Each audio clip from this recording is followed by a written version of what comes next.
Saya akan menelisiknya eksklusif.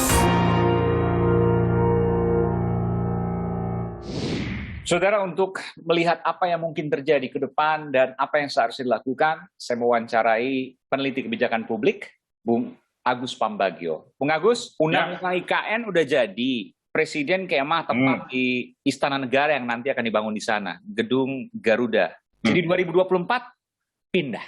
Yang mau pindah siapa? Nggak mungkin lah, pindah rumah aja kita perlu setahun cari rumah, nyiapin sebagainya. Ini kan pindah ibu kota.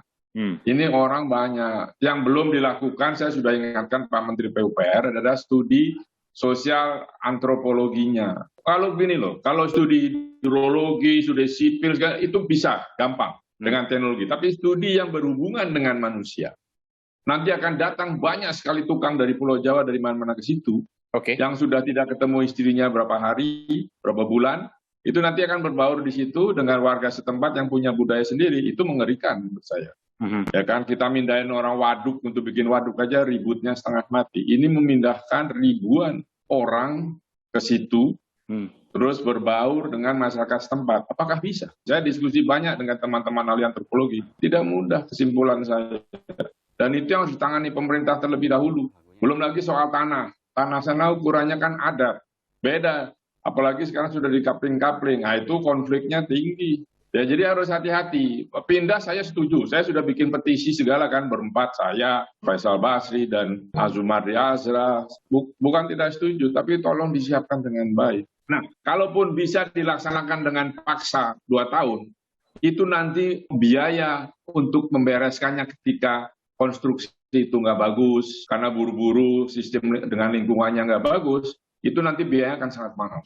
Untuk membetulkannya. Dan ketika dipaksakan 2 tahun maka akan berbahaya. Tadi Anda katakan misalnya kualitas dari konstruksi dan lain sebagainya. Meskipun kan punya standar pasti. Betul. Jalan tol saja yang teknologi bagus, ada standarnya banyak. Ketika didorong cepat, umur 30 tahun harusnya jadi cuma kurang dari 2 tahun sudah hancur dan biayanya sangat mahal. Di mana itu? Di jalan tol Trans Sumatera. Di titik mana? Di daerah mana? Di titik kilometer 140 ke 330 di Sumatera Selatan. Sumatera Selatan, oke, baik. Ya, itu hancur dan ya belum 2 tahun. Maksud saya, kalau kita mengganggu bentang alam, ya sekali lagi kita mengganggu bentang alam dengan memotong alam, menggali, menumpuk, itu risiko kerusakannya tinggi. Lihat jalan tol Cipularang, ya, lihat jalan tol Trans Jawa, dan itu tidak bisa langsung begitu, harus ada prosedurnya, karena itu kita memotong bentang alam. Nah sekarang mau gimana?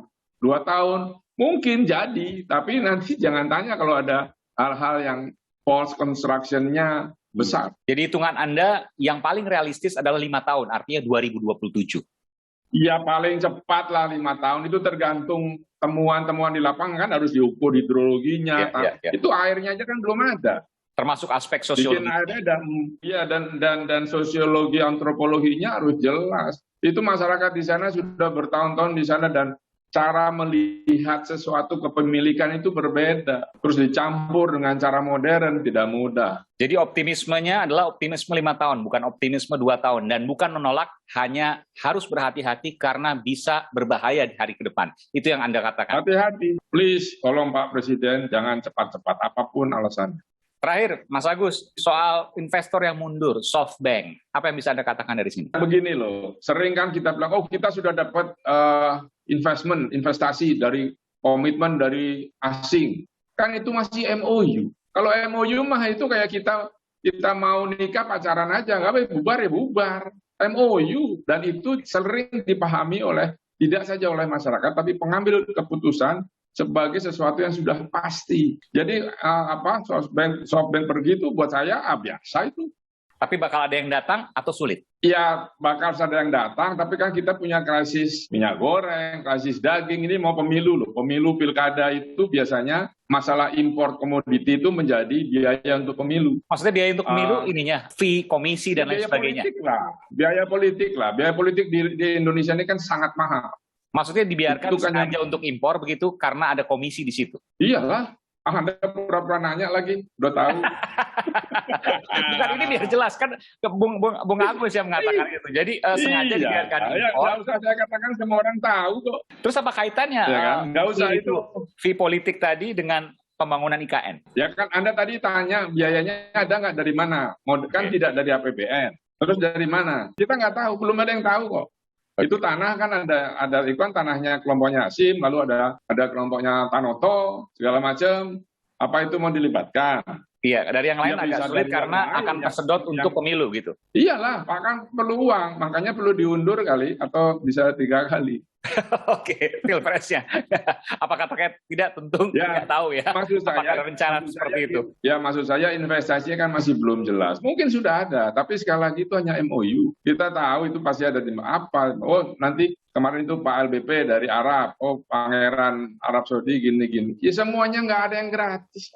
Bagaimanapun juga ini adalah catatan kritis dari seorang pengamat kebijakan publik, peneliti kebijakan publik, Bung Agus Pambagio. Terima kasih atas informasinya. Terima kasih, Renan.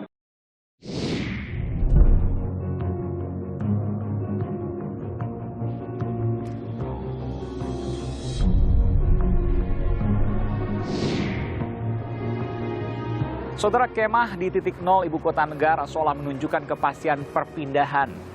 Presiden Jokowi telah secara resmi menunjukkan posisi dari ibu kota negara yang baru di Kalimantan Timur.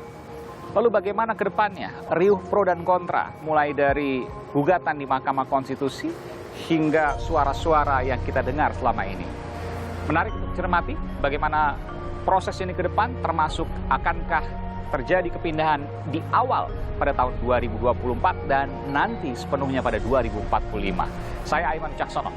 Salam.